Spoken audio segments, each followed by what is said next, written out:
নমস্কার, আমার চ্যানেলে তোমাদের সবাইকে স্বাগত। আজকের গল্প বুঝে সুঝে বেঁচে থাকা, সমরেশ মজুমদার। কর্তামশাই জমিটা কিনে দিয়ে বলেছিলেন, হারা, সারা জীবন আমাদের বাড়িতে চাকরি করলি, এবার একটু স্বাধীনভাবে থাক। তোর 30 বছরের যত মাইনের টাকা তা পোস্ট অফিসের খাতায় আছে, খাতাটা নে। আমি বুড়ো হয়ে গেছি, কবে হুট করে চলে যাব, তুই বুঝে শুনে বেঁচে থাকিস। জমির দলিল, পোস্ট অফিসের পাসবুক তার হাতে তুলে দিয়ে ভালো করে বুঝিয়ে দিয়েছিলেন কর্তামশাই। বাড়ির বউদের একটুও সম্মতি ছিল না। তারা চাইছিলেন হারা বাড়িতেই থাকুক, কিন্তু কর্তামশাইয়ের ইচ্ছের বিরুদ্ধে মুখ খোলার সাহস তাদের ছিল না। তখন কর্তামশাইয়ের ছিল শেকড় তোলার সময়। খাঁচায় পোষা সুন্দর পাখিগুলিকে একে একে ছেড়ে দিলেন, জামা জুতো কেনা বন্ধ করে দিলেন। বড় ছেলে সাহস করে বলেছিল, হারা তো 10 বছর বয়স থেকেই এ বাড়িতে, আত্মীয় স্বজন কেউ নেই, ওই জমি আর টাকা নিয়ে একা সামলাতে পারবে কি? বেহাত না হয়ে যায়। কর্তামশাই বলেছিলেন, সাইকেলে চড়তে গেলে পড়তে হয়, সাঁতার শিখতে গেলে জল খেতে হয়, ওর না হয় সেরকম একটু হবে, তাই বলে একটা মানুষ আর কতকাল গোলাম হয়ে থাকবে। মোট 1.5 বিঘে কাঠা জমি, বাজ রাস্তা থেকে 10 মিনিটের হাঁটা পথ। জমিটা উঁচুতে, নিচে জল ঢাকা নদী, জংলা হয়ে পড়েছিল। কর্তাবাবু লোক দিয়ে সেটা পরিষ্কার করিয়ে একটা সুন্দর চালাঘর তৈরি করিয়ে দিয়েছিলেন। বলেছিলেন, জমির পেছনে পরিশ্রম দে হারা, জমি তোকে খাওয়াবে। 2 বছর ধরে হারা সেই পরিশ্রম করে গেছে, দাঁতে দাঁত চেপে।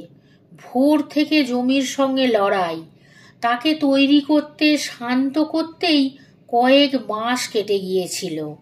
তারপর শহর থেকে বীজ কিনে এনে যত্ন করে লাগানো। কাজ করতে করতে বিকেল হয়ে যেত। তখন কাঠের উনুনে ভাত চাপাতো, সঙ্গে আলু আর ডিম।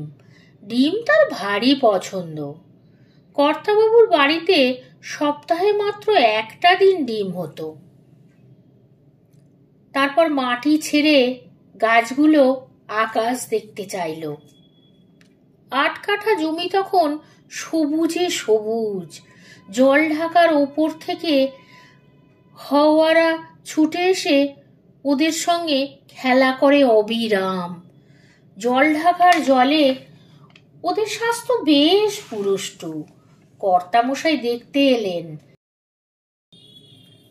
গাড়ি জমি অবধি গেল না, ধরে ধরে নিয়ে আসতে হলো। গাছগাছালির দিকে তাকিয়ে শিশুর মতো হাসলেন, চোখের ওপরে হাত তুলে দেখলেন, ওরে হারা, সবুজ হয়ে আছে রে তোর বাগান, কি কি লাগিয়েছিস? হারা হাত জোর করে বলেছিল, আগে কর্তা, উচ্ছে, বেগুন, পালং, শিম, বরবটি, পেয়ারা, ঢেঁড়স। বর্ষা চলে গেলেই পেঁয়াজ, আদা, রসুন আর আলু লাগাবো। তারপরে কপি, ফুলকপি, বাঁধাকপি, ওলকপি। ওইদিকে কয়েকটা আম গাছ লাগিয়েছি, লিচুও, তাল গাছ। সর্বনাশ, তুই তাল গাছ লাগাতে গেলি কেন রে হারা? কথা শেষ করতে না দিয়ে কর্তামশাই গলা তুললেন, আগে ও বাড়িতে ছিল। হতভাগা, এই গাছের তাল তুই মরার আগে খেতে পারবি? তাল গাছ যে লাগায় তার নাতি খায়, তোর নাতি কোথায় যে খাবে? কর্তামশাই মাথা নাড়লেন, শোন, জীবন থেকে অনেক কিছু শিখেছি আমি। তার মধ্যে একটা হলো, যে কাজের ফল বেঁচে থাকতে থাকতে তুই ভোগ করতে পারবি, সেই কাজটাই কর। লোকে 12 ইঞ্চি দেওয়ালের বিশাল বাড়ি বানিয়ে ভাবে নাতিপুতিরা সব একসঙ্গে থাকবে ওই বাড়িতে। এক পুরুষ পরেই দেখা যাচ্ছে সেই বাড়িতে ঘুঘু চড়ছে। নাতিপুতিরা যে যার কাজ নিয়ে বাইরে গিয়ে বাসা নিয়েছে। আগে ও দুটোকে তুলতে মায়া লাগবে, কিন্তু আর ওরকম গাছ লাগাবো না, হারা বলেছিল। কিন্তু হারা, তোর জমিতে ফুলের গাছ নেই কেন? ফুল? হ্যাঁ, গোলাপ, টগর, নয়নতারা, সূর্যমুখী। আগে ওগুলো খাওয়া যায় না বলে লাগাসনি? কথাটা ঠিকই বলেছেন কর্তাবাবু। যে গাছের কাছে কিছু পাওয়া যাবে তাদের কথাই ভেবেছিল সে, ফুলেদের কথা মাথায় আসেনি। কর্তামশাই বলেছিলেন, শুধু পেটকে খাওয়ার দিবি হারা, মনেরও তো খাওয়ার দরকার। গোলাপ যখন ফুটবে, মৌমাছি ভিড় করবে, তখন দেখবি মন ভালো হয়ে যাবে। আর বেশি যদি ফুল ফোটে তাহলে ব্যাপারীরা এসে তোর কাছ থেকে কিনে নিয়ে যাবে, উবরি রোজগার করতে পারবি। পরের দিন পোস্ট অফিস থেকে টাকা তুলে 6 রকমের ফুলের গাছ লাগালো হারা। গাছগুলোর জায়গা হলো তার জমির এক পাশে। প্রথমবার যখন ঢেঁড়স, উচ্ছে, বেগুন, পালং পুরুষ্টু হলো, তখন বুক জুড়ে থই থই আনন্দ। একটা ব্যাগে পুরে সেগুলো নিয়ে হাজির হলো পুরনো বাড়িতে। বউরা সেসব দেখে প্রশংসায় পঞ্চমুখ। কর্তাবাবু বিছানা ছেড়ে আসতে পারবেন না শুনে হারা নিজেই গেল তার কাছে। হাত জোর করে তার জমির প্রথম ফসল নিবেদন করল প্রাক্তন মনিবের কাছে। কর্তা আরো দুর্বল হয়েছেন, শরীর ছোট হয়ে গেছে, তবু উজ্জ্বল চোখে সেসব দেখে বললেন, আমি জানতুম তুই পারবি হারা, মাটিকে ভালোবাসবি, সময়ে তাহলেই মাটি দেবে তোকে, ভালোভাবে থাকিস হারা। আর শোন, কাছে আয়। অবাক হয়ে সাদা কালো খোঁচা খোঁচা দাড়ি মুখ নিয়ে হারা কর্তামশাইয়ের মুখের কাছে এগিয়ে গেল। কর্তামশাই বললেন, আর একা থাকিস না, দেখে শুনে বুঝে একটা ভালো মেয়েকে বিয়ে করে একসঙ্গে থাক। সলা পরামর্শ করার জন্য মানুষ দরকার হয়। ঠিক 5 দিন পরে ভোরবেলায় কর্তামশাই দেহ রক্ষা করেন। 2টো গোলাপ ফুটেছিল সেই ভোরে। কর্তামশাইকে দেওয়ার জন্যে 5 মাইল রাস্তা হেঁটে এ বাড়িতে এসে খবর পেল হারা। সবাই কান্নাকাটি করছে। কান্না পেল হারারও, কিন্তু দৌড়ে কর্তামশাইয়ের বাড়ির পিছনে গোয়াল ঘরের সামনে গিয়ে সে হাউ হাউ করে কাঁদতে লাগলো। হঠাৎ খেয়াল করে কালীগাই তার সামনে এসে স্থির হয়ে দাঁড়িয়ে আছে। হারা তাকে বলল, জানিস কালী, কর্তামশাই নেই, আমাদের ছেড়ে চলে গিয়েছেন ভগবানের কাছে। কালী মুখ নাবালো। হারা তার মাথা জড়িয়ে অনেকক্ষণ কাঁদল। আজ যা চোখের সামনে কাল তা স্মৃতি হয়ে যায়। কর্তামশাই চলে যাওয়ার পরেও সূর্য উঠেছে, রাত নেমেছে, বৃষ্টি ঝরেছে, তার বাগানে যেমন ফল ফলেছে তেমনি একটা দিক ফুলে ফুলে ছেয়ে গেছে। এখন ফুলগুলোর দিকে তাকালে মন ভালো হয়ে যায়। ঠিকই বলেছিল কর্তামশাই, এত মৌমাছি কোথায় ছিল কে জানে, সবাই ভিড় করেছে ফুলগুলোর চারপাশে। সেই সঙ্গে এসেছে একটা ভ্রমর, একা একা। বেচারা যে ফুলে বসতে চাইছে সেই ফুলের মধু খেয়ে গেছে মৌমাছি। উড়তে উড়তে সেটা চলে এলো নয়নতারার কাছে। সেখানে কোনো মৌমাছি যায়নি এখনো। হারা খুশি হলো, অতগুলো ফুলের মধু সবুজ ভ্রমর একাই খেতে পারবে। কিন্তু এ কি, নয়নতারার বুকে সুর ঢুকিয়েই বের করে দিচ্ছে ভ্রমরটা। নয়নতারার মধু হয় না নাকি? ভ্রমর সেখান থেকে উড়ে গেলে হারা গুটি গুটি এগিয়ে গেল। একটা ফুল ছিঁড়ে তার ভেতর বুকে চটচটে যে রস দেখতে পেল, সেটা জিভে ঠেকাতেই হেসে ফেলল সে। মধুর স্বাদও কখনো তেতো হয়? দিনটা কেটে গেছে গাছগাছালির সঙ্গে। কার একটু অসুখ হয়েছে, কার ডাল ভেঙেছে, কার শরীরে পোকা কামড়াচ্ছে, তার খবরদারি করা আর সবাইকে স্নান করাতেই দিন শেষ হয়ে যায়।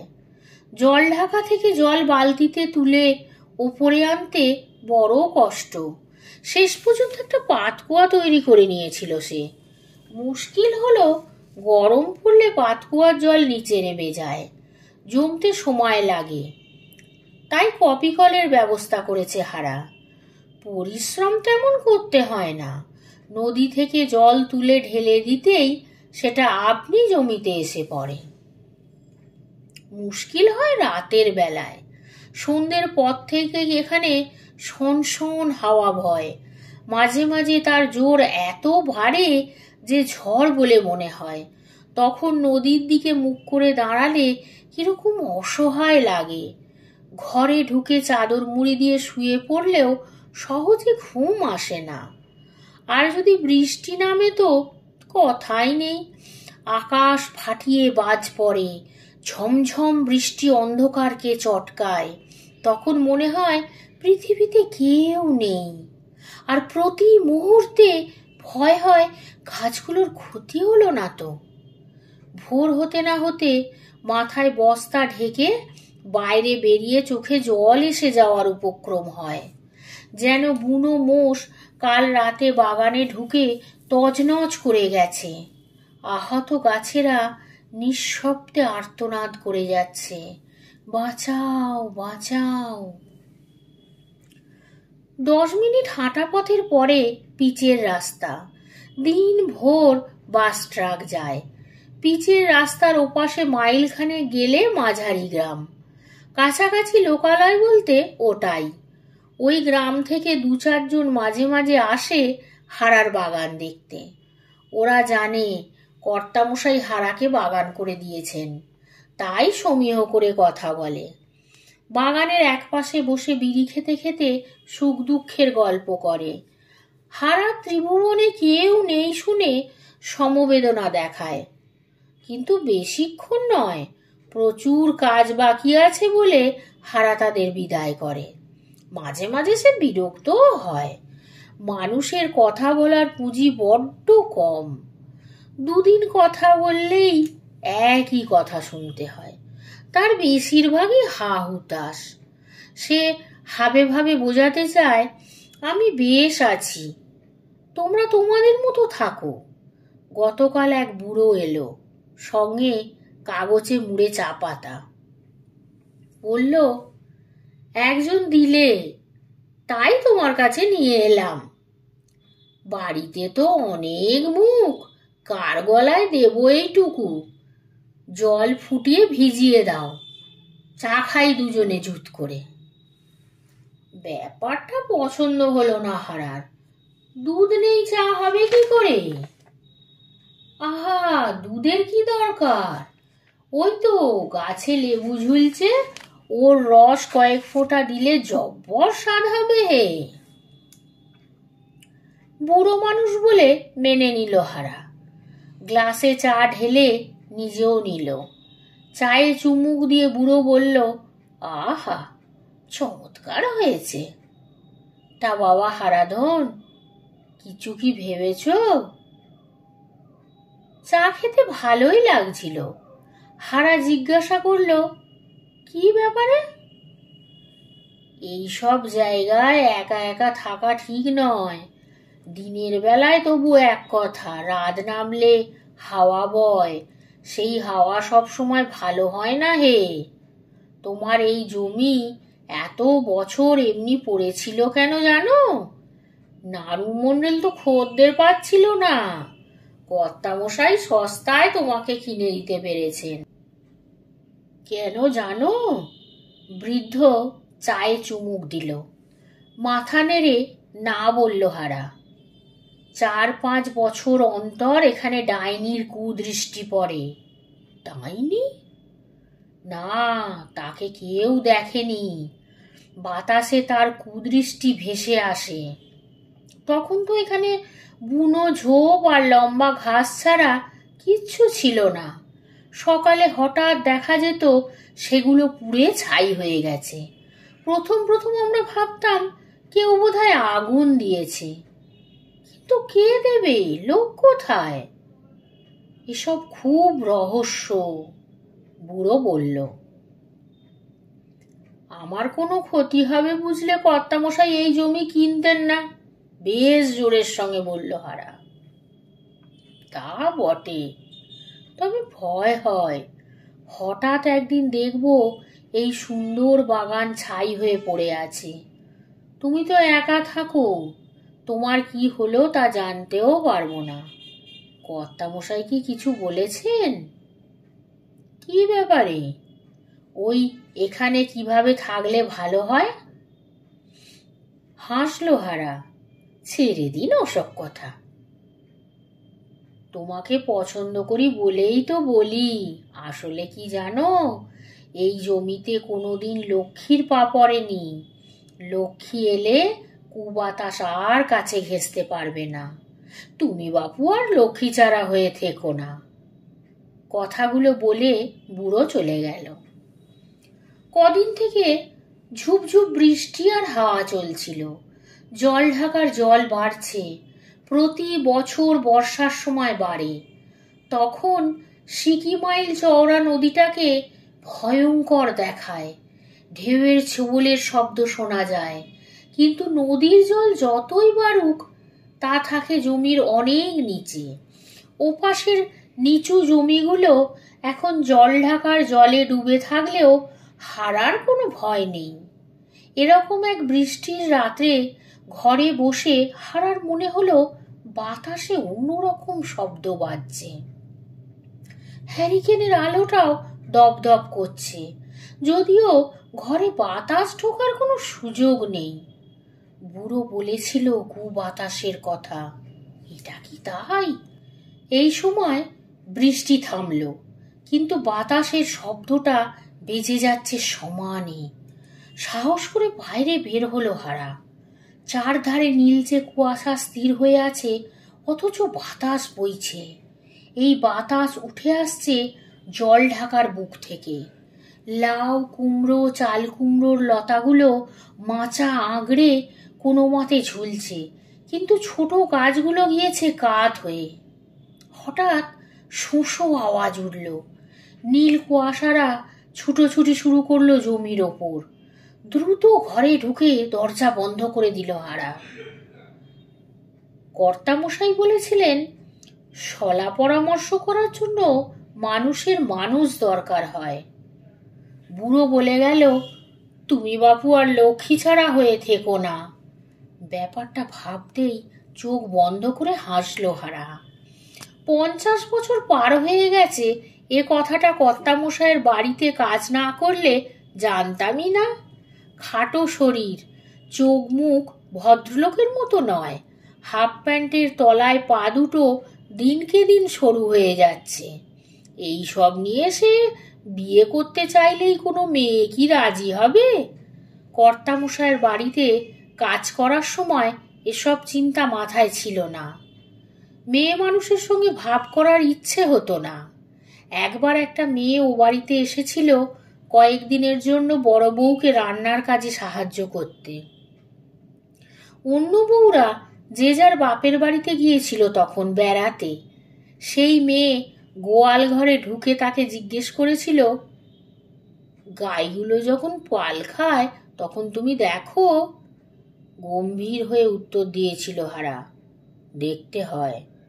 হেসে গড়িয়ে পড়েছিল মেয়ে। হাসতে হাসতে বলেছিল, তা ওসব দেখে তোমার ইচ্ছে জাগে না? উত্তর দেয়নি হারা, কিন্তু বড় বউকে বলে দিয়েছিল কথাগুলো। সেই দিনই মেয়েকে বিদায় করেছিল বড় বউ। সকাল হলো। সঙ্গে সঙ্গে হারা লেগে গেল চিকিৎসা করতে। জল কাদা মেখে চেহারাটার কি অবস্থা দাঁড়িয়েছে তা নিয়ে ভাবার সময় ছিল না। কাদা শুকিয়ে চামড়ায় সেটে গেছে। 11টা নাগাদ কাজ যখন শেষ তখন বুড়োর গলা কানে এলো, আয়, এদিকে আয়। আবার কাকে নিয়ে এলো? গাছের আড়ালে থেকে দেখতে চাইল হারা। বুড়ো তখন ঘরের সামনে চলে গেছে। ও হারাধন, কোথায় গেলে? দেখো কে এসেছে। তুমি না ডাকলে ভেতরে আসতে চাইছে না। হারাধন। বুড়োর গলায় আজ স্নেহ মাখামাখি। না ডাকতেই ভিড় জমছে, ডাকলে তো চোখে অন্ধকার দেখব। কথা না বলে পারল না হারা। ও, তুমি এখানে? কাল রাত্রে ঝড় হয়েছিল বটে, খুব চিন্তা হচ্ছিল তোমার জন্য। সেই কুবাতাসের কথা মনে আসছিল, তাই আমার ছোট শালির মেয়ে বেড়াতে আসতেই বললাম, চল হারাধনকে দেখে আসি। সারা রাত মুখ বুজে থাকে বেচারি। বুড়ো হাসল।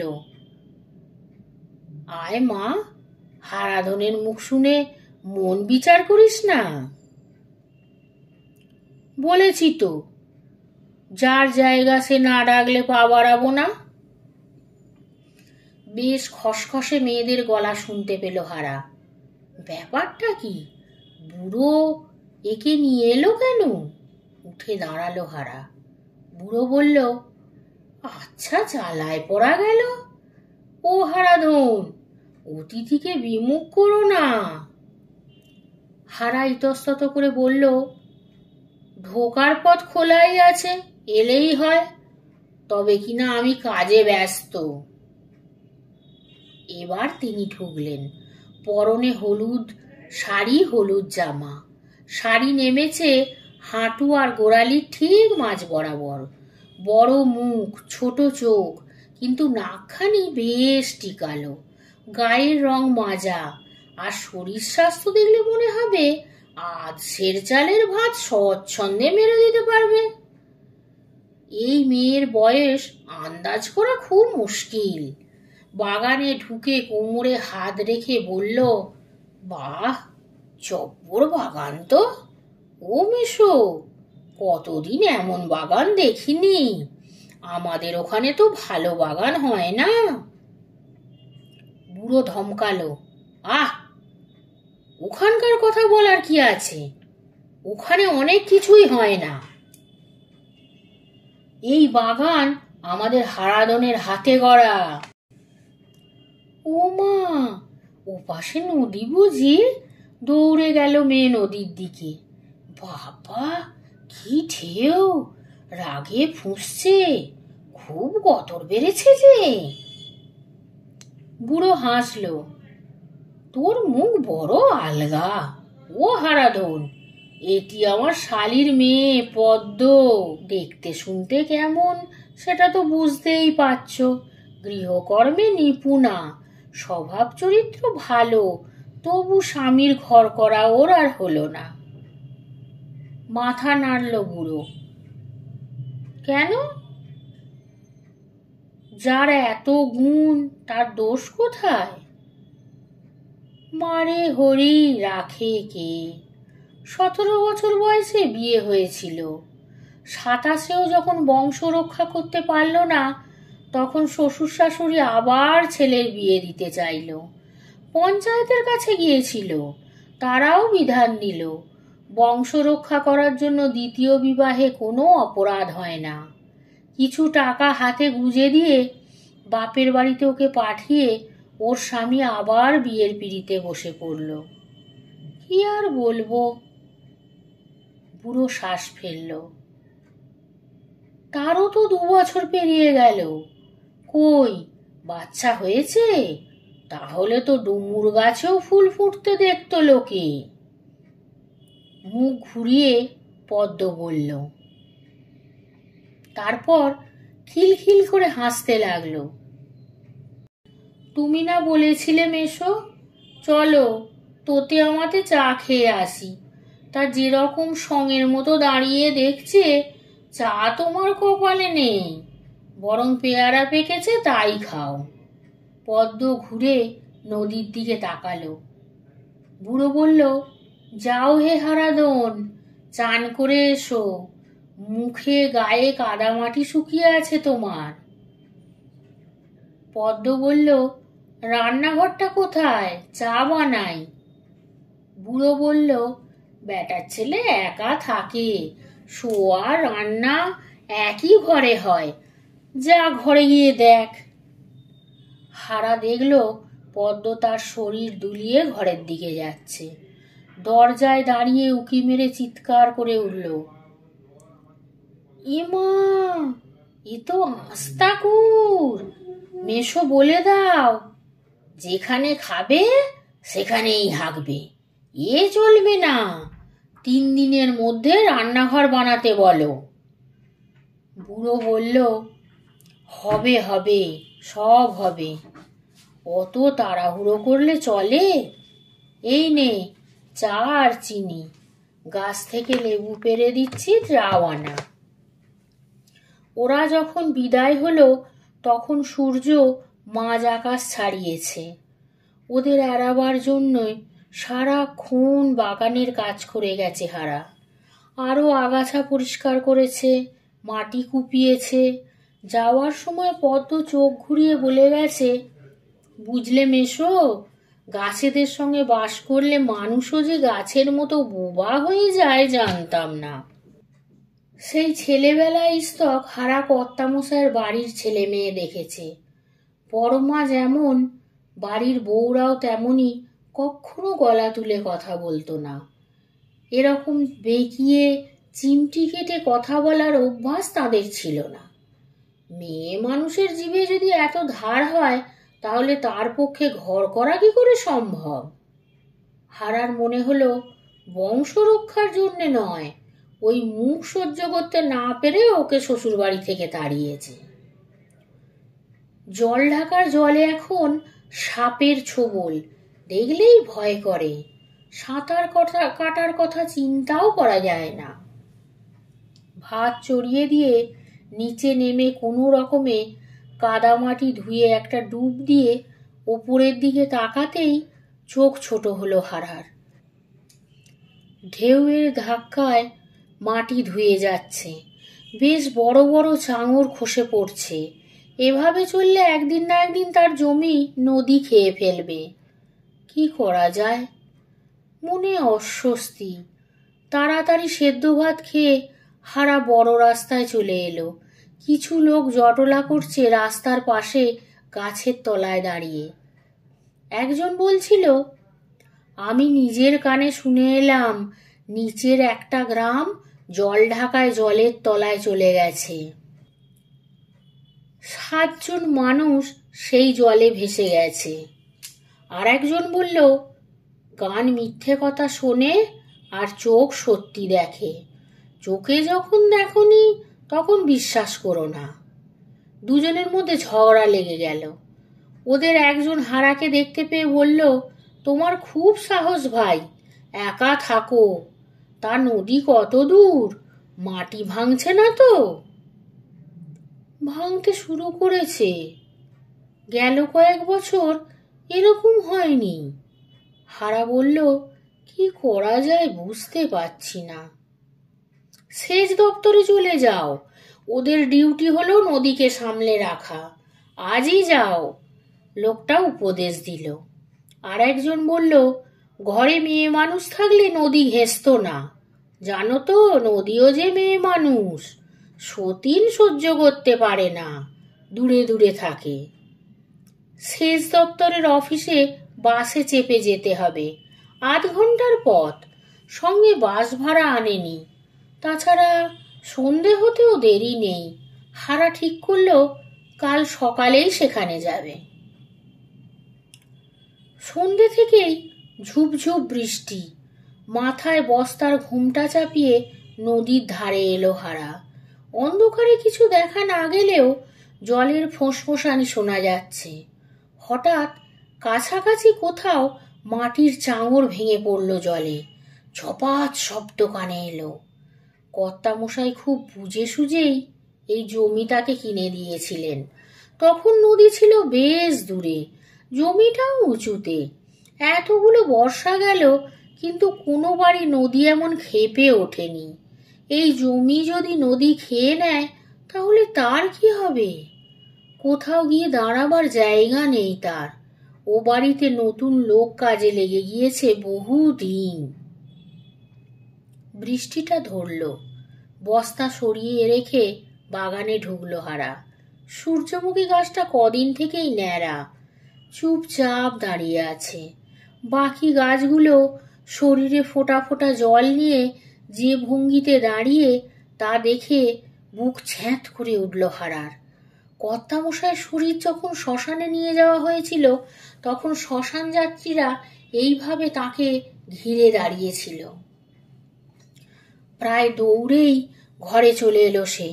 অন্ধকার ঘর, আলো জ্বালতে ইচ্ছে করছে না। মাটিতে বেশ জোরে লাথি মারল সে। কি শক্ত! এর জমি ও দখল করলে মারপিট হয়, পুলিশ আসে। কিন্তু যদি নদী জমি খেয়ে নেয় তাহলে সবাই মেনে নেয়। নদী নাকি মেয়ে মানুষ। আজ বিকেলে লোকটা বলেছিল, মেয়ে মানুষের এত তেজ কি ভালো? হঠাৎ যেন মনে হলো কয়েকজন কথা বলছে ফিসফিস করে। এত রাতে কে এলো এখানে? কারা এলো? মাঝে বাতাসে গলার স্বর মিলিয়ে যাচ্ছে। যারাই আসুক তাকে ডাকছে না কেন? সন্তর্পণে দরজার কাছে এসে বাইরে মুখ বাড়ালো। অন্ধকারে কারোর অস্তিত্ব বোঝা যাচ্ছে না, কিন্তু বাতাসে ভেসে আসছে অস্পষ্ট শব্দ। কান পাতল হারা। না, কথা নয়, চাপা অস্পষ্ট কান্না। তার বাগানে সেই কান্নাটা ঘুরে বেড়াচ্ছে। সে ঘরে ঢুকে লণ্ঠন জেলে নিয়ে বাইরে পা রাখতেই কান্নাটা আচমকা বন্ধ হয়ে গেল। যেন তাকে দেখতে পেয়ে চুপ মেরে গেল তারা যারা কাঁদছিল। হারা লণ্ঠন হাতে নিয়ে পুরো বাগান তন্ন তন্ন করে খুঁজে এলো। না, কেউ নেই। হঠাৎ তার নজর গেল লাউ গাছটার দিকে। আজ বিকেলেও লাউ লতা মাচা আঁকড়ে ছিল, এখন কুমড়ো গাছের সঙ্গে জড়াজড়ি করে পড়ে আছে মাটিতে। এটা কি করে সম্ভব হলো? দুটো গাছের শেকড় তো বেশ তফাতে। তাহলে ব্যবধান ঘোচালো কি করে? হারার মনে হলো গাছেরাই এতক্ষণ কাঁদছিল। ওরাও টের পেয়ে গেছে এই বাগান নদীর পেটে চলে যাবে। যদি মাঝরাত্রে ব্যাপারটা হয়, তাহলে ঘুমন্ত অবস্থায় তাকেও নদী ওদের সঙ্গে খেয়ে ফেলবে। লাউ লতাকে কুমড়ো লতার শরীর থেকে ছাড়াতে চেষ্টা করলো হারা, কিন্তু সুরগুলো ছিঁড়ে যাচ্ছে, তবু ওরা আলাদা হচ্ছে না। রাতটা কেটে গেল, কিন্তু জল ঢাকার জল বেড়ে গেল অনেকটা। এরকম বাড়লে আজ রাত্রেই কর্তামশায়ের কিনে দেওয়া জমি বাগান সমেত গিলে ফেলতে পারবে নদী। সকালে সেচ দপ্তরে গিয়েছিল হারা, গিয়ে জানতে পারল নদীর জল না কমলে কিছুই করা যাবে না। পাহাড়ে নাকি একটা বাঁধ ভাঙবো হয়েছে, সেটা ভাঙলে আর দেখতে হবে না। ওরা উপদেশ দিয়েছিল জমির মায়া ত্যাগ করে হারা যেন নিরাপদ জায়গায় চলে যায়। বাঁধ ভাঙলে নদীকে রোখা যাবে না। আজ সারা দিন বৃষ্টি হয়নি। গালে হাত দিয়ে গাছগুলোকে দেখতে দেখতে কান্না পেয়ে গেল হারার। ওদের ফেলে কোথায় যাবে সে? না, ইচ্ছা করলে ও বাড়িতে যেতে পারে, বউরা খুশি হবেন। কিন্তু এরা তার ছেলে মেয়ের মতো, বাপ হয়ে পালিয়ে বাঁচবে? বিকেলে আর একবার নদী দেখে এসে সূর্যমুখীর পাশে দাঁড়িয়ে বিড়ি ধরালো হারা। ঠিক তখনই গলা কানে এলো, দুপুরে ডিমের ঝোল রেঁধেছিলাম, মেসো বলল ওটা নাকি অমৃত। তারপরেই স্নেহ উদলে উঠল মেসোর। যা পদ্ম, ছেলেটাকে দিয়ে আয় একটা ডিম, হাত পুড়িয়ে খায়, খেলে জিভের স্বাদ পাল্টাবে। তা যেখানে ইচ্ছা রেখে বাটিটা ফেরত দিলে ফিরে যেতে পারি। আতিক্ষেতা, মনে মনে বলল হারা। আজ রাতেই যার সর্বনাশ হতে পারে তাকে ডিম খাওয়াতে এসেছে, আর ডিমের ঝোল কি করে অমৃত হয়? ন্যাকামি। কি আমাকে বকের মতো দাঁড়িয়ে থাকতে হবে নাকি? পদ্মর কণ্ঠস্বর আরো ঝাঁঝালো হলো। ফেরত দেওয়া যেত, কিন্তু বুড়োটা হয়তো দুঃখ পাবে। মরার আগে কাউকে দুঃখ দিয়ে কি লাভ? ঘরে ঢুকে একটা বাটি নিয়ে এলো হারা, এনে উঁচু করে ধরল। গম্ভীর মুখে ঝোল আর দুটো ডিম তাতে ঢেলে দিল পদ্ম। তারপর বালতিতে রাখা জলে ধুয়ে নিল সেটা। দুটো কেন, একটা হলেই তো হতো, হারা বিড়বিড় করল। কিসে কি হয় আমার জানা নেই, সেদ্ধ ভাত খেয়ে খেয়ে পেটে নিশ্চয়ই চড়া পড়ে গেছে, তাই ভাবলাম। অবশ্য খেতে না চাইলে ফেলে দিলেই হয়, পাশেই তো নদী। চোখ ঘুরিয়ে চারপাশ দেখতে দেখতে বলল পদ্ম। আজ পদ্মার শরীরে নীল শাড়ি, নীল জামা, খোঁপা বেঁধেছে আলগা করে, তাতেও নীল ফিতে। নদীর দিকে এগিয়ে গিয়ে পদ্ম বলল, সর্বনাশ, এ কি চেহারা! সবাই বলছে বান আসবে বড়, বান ভাসিয়ে নিয়ে যাবে পৃথিবী। মেশোর বাড়ি তো উঁচুতে, সেখানে জল যেতে পারবে না। এখানে থাকতে ভয় লাগছে না? ভয় কিসের? বড় জোর মরে যাব, তার বেশি কি হবে? দুটো ডিম খেয়ে মরলেই খুশি হব। হঠাৎ গলার স্বর পাল্টে গেল পদ্মর। আরে, ছুটে গেল একটা জুঁই ফুলের গাছের পাশে। কি সুন্দর কুড়ি ধরেছে, কাল সকালেই ফুল হয়ে যাবে। যদি নদীর পেটে না যায়, মনে মনে বলল হারা। আর তখনই আচমকা মন হালকা হয়ে গেল। এই ফুল ফলের গাছ নদীর বুকে চলে গেলেও ভাসতে ভাসতে কোথাও গিয়ে ঠেকবে। জল নেমে গেলে সেখানেই হয়তো শেকড় ঢোকাবে মাটিতে, অথবা বীজ ছড়াবে ফলগুলো, আবার নতুন গাছ জন্মাবে পৃথিবীতে। কিন্তু মানুষের প্রাণ চলে গেলে তার আর নতুন জন্ম হয় না। অতএব মায়া করে লাভ কি? যা হওয়ার তাই হোক, চুপচাপ তাই মেনে নেবে সে। বিধিলিপি মেনে নেওয়াই ভালো। এই সময় বৃষ্টি শুরু হলো, আর পদ্ম চেঁচিয়ে উঠল, এই রে! জলের ঝাড় থেকে বাঁচাতে সে দৌড়ে গেল ঘরের ভেতর। বৃষ্টি পড়ছিল গায়ে মাথায়। হারা মাথা নাড়ালো। আবার বৃষ্টি মানে পাহাড়ে বাঁধ ভাঙবে, জলের ঢল নামবে নদীতে। আজ রাত্রেই হারিয়ে যাবে তার জমি বাগান। তাপ উত্তাপ নেই তা দেখেই বুঝেছিলাম, তাই বলে বৃষ্টির জলও টের পাচ্ছে না। জ্বর হলে দেখার কেউ নেই, মনে রাখলে ভালো, পদ্ম চেঁচিয়ে বলল। হারা ঘরের দরজায় এলো, গামছা টেনে মাথা মুছল। আঁধার হয়ে আসছে, বৃষ্টিও বাড়বে, এই বেলা বাড়ি ফিরে যাওয়াই মঙ্গল।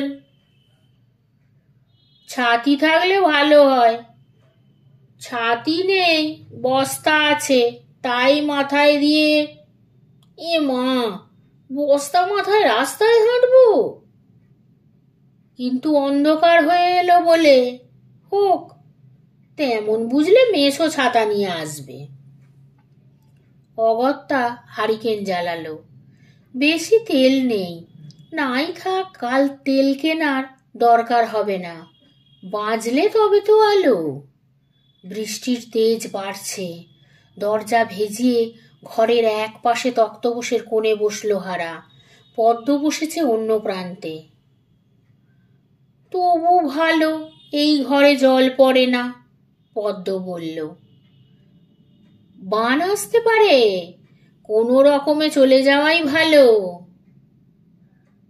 ভিজলেই জ্বর আসে, আমার জন্য কাউকে অত চিন্তা করতে হবে না, আমি ঠিক আছি। পদ্ম ঠোঁট বাঁকালো। কেউ যদি সেদে মরতে চায় তো মরুক। পকেট থেকে বিড়ি বের করে সযত্নে তার মুখে আগুন দিল হারা। সঙ্গে সঙ্গে খিচিয়ে উঠল।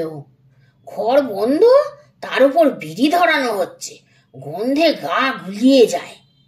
অতই যখন নেশা তখন সিগারেট খেলেই হয়, ম্যাগো। আঁচল তুলে নাকে চাপা দিল পদ্ম। হারা নির্বিকার। বিড়ি শেষ করে বলল, বাতিতে তেল কম, ভাত রাঁধতে হলে এই বেলা রেঁধে নেওয়াই ভালো।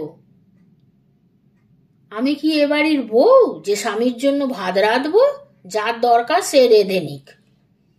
পদ্ম শুয়ে পড়ল তক্তপোষে।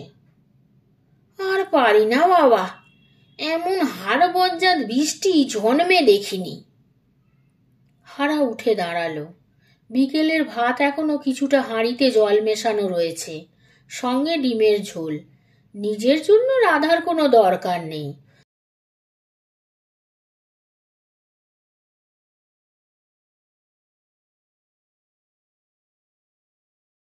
হঠাৎ প্রচণ্ড শব্দে মেঘ ডাকল, বাজ পড়ল কোথাও। ধর্মরিয়ে উঠে পড়ল পদ্ম। দুহাতে কান ঢেকে অদ্ভুত গলায় বলে উঠল, বাড়ি যাব। গেলেই হয়, দরজা খোলাই আছে, হারা বলল। ধপ করে তক্তপোষ থেকে নেমে পড়ল পদ্ম। তারপর কোনো দিকে না তাকিয়ে দরজা ঠেলে বেরিয়ে গেল বৃষ্টির মধ্যে অন্ধকারে। যে মেয়ে বিকেল সন্ধ্যায় বারংবার বলার সত্ত্বেও যেতে চায়নি, সে এরকম তুমুল বৃষ্টিতে চলে যাবে ভাবতেও পারেনি হারা। ঘন ঘন বাজ পড়ছে, বিদ্যুৎ চমকাচ্ছে, নিশ্চয়ই ভিজতে ভিজতে পৌঁছে যাবে। ভালোই হয়েছে, নইলে আজ রাত্রে মেয়েটা তাদের সঙ্গে নদীর তলায় তলিয়ে যেত।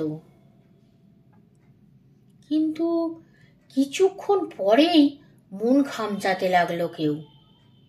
শেষ পর্যন্ত বুড়োর বাড়িতে পৌঁছতে পারলো তো? কাদা পথে যদি কোনো অঘটন হয়।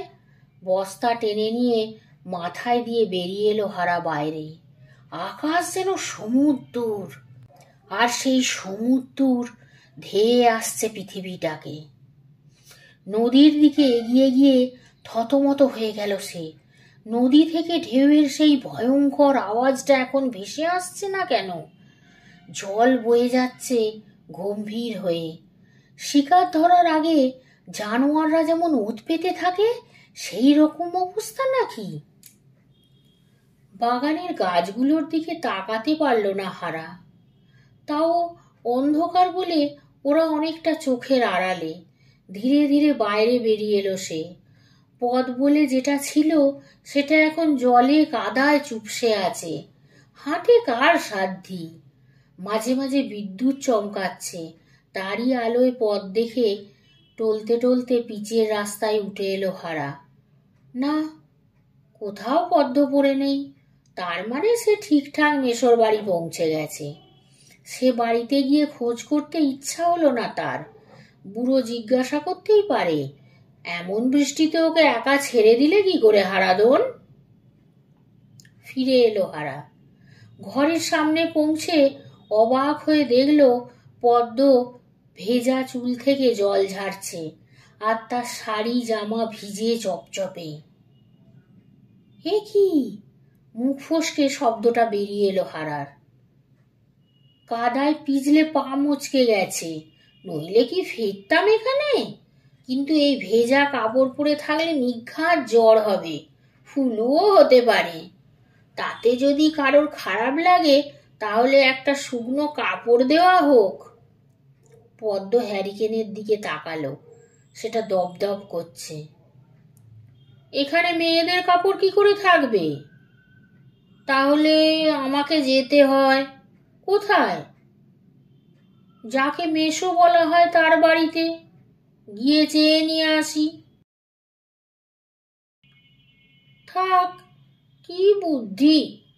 ঢাক পিটিয়ে পাড়ার লোককে না জানালে চলছে না। মেয়েদের জামা না থাক, নিজের কিছু শুকনো নেই? পদ্ম ঝাঁঝিয়ে উঠল। চিরকাল বাড়িতে খাকি হাফ প্যান্ট আর গেঞ্জি পরে এসেছে হারা, তাই আছে গোটা দুয়েক। আছে শার্ট আর 3টে ধুতি। তক্তপোষের নিচ থেকে টিনের সুটকেস বের করে একটা ধুতি বের করে দিল সে। মা, এই যে মিলের ধুতি! বিধবা না হয়েই থান পরবো নাকি? ধুতি খুলে উল্টো দিকে মুখ করলো পদ্ম। মেয়ে মানুষের কাপড় ছাড়ার সময় বেটা ছেলেদের থাকতে নেই। বৃষ্টিতে বেরোতে হবে না, দরজার দিকে মুখ করে থাকলেই চলবে। অগত্যা দরজার দিকে মুখ ফেরালো হারা। জামা কাপড় ছাড়তে ছাড়তে পদ্ম চাপা গলায় বলল, খবরদার এদিকে তাকাবে না। তাকালে চেঁচিয়ে লোক জড়ো করবো, বলবো তুমি আমার ইজ্জত নষ্ট করেছো। হ্যাঁ। মুশকিল হলো, এই বৃষ্টিতে চিৎকার কারোর কানে যাবে না। সত্যি বৃষ্টি বলতে বৃষ্টি, তাই মেশো ছাতা নিয়ে আসতে পারেনি এখনো। নিজে যখন পারেনি, তখন আমি যে যেতে পারবো না তা ঠিক বুঝবে। অবশ্য চিন্তার কিছু নেই, মেশো জানে তার হারাধন বড় ভালো ছেলে। 3 কাল গেছে, তবু শালগ্রাম শিলা হয়ে আছে। একে মিলের ধুতি, তারপর ছোট, কি জ্বালা! হ্যাঁ, মুখ ফেরাতে ইচ্ছা করলে আপত্তি নেই, তবে আমার দিকে না তাকালে খুশি হব। হারা বলল, আজ আমি সারা রাত জাগবো। ইচ্ছা হলে খাটে ঘুমোনো যেতে পারে। কিছু ভাত আছে, ডিমের ঝোল দিয়ে খেয়ে নিলেই হয়। রাত জাগতে হবে কেন? কি মতলব? নদীকে বিশ্বাস নেই, ভয়ঙ্কর হয়ে গেছে। যদি মাঝরাতে গিলে খায়, তাহলে ঘুমিয়ে পড়লে টের পাবো না। পদ্মর দিকে তাকালো হারা। সঙ্গে সঙ্গে ধুতির ছোট্ট আঁচল বুকের দিকে টানল পদ্ম, আর তার ফলে কোমরের ওপরের অংশ থেকে কাপড় সরে গেল। হ্যারিকেনের আলো অনেকক্ষণ দপদপ করছিল, এবার টুক করে নিভে যেতেই কানে তালা পড়ার মতো শব্দ করে বাজ পড়ল। চিৎকার করে উঠল পদ্ম, ও মা গো, বাবা গো! আরে কিছু না, এখানে কিছু হয়নি। সঙ্গে সঙ্গে আবার মেঘের গর্জন হতেই তড়াক করে লাফিয়ে পড়ল পদ্ম। থরথর করে কাঁপতে লাগলো সে। অন্ধকারেও মনে হচ্ছিল হারার পদ্ম পড়ে যাবে। সে হাত বাড়ালো শূন্যে। ভয়ের কিছু নেই, হাত ধরলে ভয় কমে। কোথায় হাত? আমি কিছুই দেখতে পাচ্ছি না, কাঁদরে উঠল পদ্ম। এই সময় হারার হাত ভেজা চুল স্পর্শ করতেই পদ্ম তাকে জড়িয়ে ধরল। হারা বলল, আহ, এত জোরে কেন? আমি মরে যাব। পদ্ম কেঁদে উঠল। শব্দ শুনলে কারোর মরণ হয় না, মরবে নদী এই ঘর খেয়ে নিলে। শ্বাস ফেলল হারা। নদী এই ঘর ভাসিয়ে নিয়ে যাবে জেনেও পড়ে থাকো কেন? নিজের প্রাণ বাঁচাতে গাছগুলোকে ফেলে যাব কেমন করে? ওরা তো আমার ছেলে মেয়ের মতো। হারা বলল। মিনিট 2 স্থির থেকে আস্তে আস্তে নিজেকে সরিয়ে নিয়ে পদ্ম বলল, তুমি সত্যিই ভালো মানুষ। হারা হাসল শব্দ করে। এই অন্ধকারে মেয়ে মানুষের শরীর পেয়েও শালগ্রাম শিলা হয়ে থাকলে, নাকি মরবে ভেবে ঠান্ডা হয়ে গেছো? আমি তো মরেই আছি। মরে গেলে মানুষের শরীর ঠান্ডা হয়ে যায়। কর্তামশাইয়ের শরীরও মরার পরে এরকম হয়েছিল। এসো, খাটে এসে বসো। ঘুম ভাঙল শেষ পর্যন্ত। ভাঙতেই হারা দেখল পাশে পদ্ম হাঁ করে ঘুমোচ্ছে। তার শরীরের ঊর্ধ্বাংশে ধুতি নেই। হালকা আবঝা একটা আলো ঘরে তিত্তিরিয়ে চলে এসেছে। হঠাৎ হারার শরীর থরথরিয়ে উঠল। নিজেকে সামলে নিয়ে সে বাইরে বের হলো। আশ্চর্য, গাছগুলো আবার মাথা তুলে দাঁড়িয়েছে। তাকে দেখে যেন ঝকমকিয়ে উঠল ওরা। দৌড়ে নদীর কাছে গিয়ে হতবম্ব হয়ে গেল হারা। নদীর জল এখন অনেক নিচে নেমে গেছে, ঢেউয়ের ছোবলও আর নেই। শান্ত হয়ে মাথা নিচু করে বয়ে যাচ্ছে জল। তার বাগান বেঁচে গেল। আনন্দে প্রায় লাফিয়ে উঠল সে, এবং তখনই মনে পড়ল লোকটার কথা। ঘরে মেয়ে মানুষ থাকলে নদী কাছে ঘেঁষত না। নদীও যে মেয়ে মানুষ, সতীন সহ্য করতে পারে না, দূরে দূরে থাকে। হেসে ফেলল হারা। তারপর বড় বড় পা ফেলে চলে এলো ঘরে। পদ্ম তখনও ঘুমোচ্ছে। তার মুখের উপর ঝুঁকে সে জিজ্ঞাসা করল, এই মেয়ে আমার ঘরের বউ হবে? ঘুম ভেঙে যাওয়ায় হকচকিয়ে তাকালো পদ্ম। হারা জিজ্ঞাসা করল, আমার ঘরের বউ হবে? দুখান ছোঁয়া একটা হাসি হাসল পদ্ম। তারপরে ঠোঁট বেঁকিয়ে বলল, কি হবে? কাকে বিয়ে করব? শালগ্রাম শিলাকে? সাঁতার না জানা বালকের মতো জলে ঝাঁপিয়ে পড়ল হারা। নাকানি চুবুনি খেতে খেতে বলল, তোমাকে সতীন নিয়ে ঘর করতে হবে কিন্তু। উমা, সে কোথায়? পাশেই, ডুবে যাওয়ার আগে উচ্চারণ করল হারাধন। আজকের গল্পটি এখানেই শেষ হলো। তোমরা সবাই দয়া করে আমার চ্যানেলকে লাইক, শেয়ার ও সাবস্ক্রাইব করবে। ধন্যবাদ।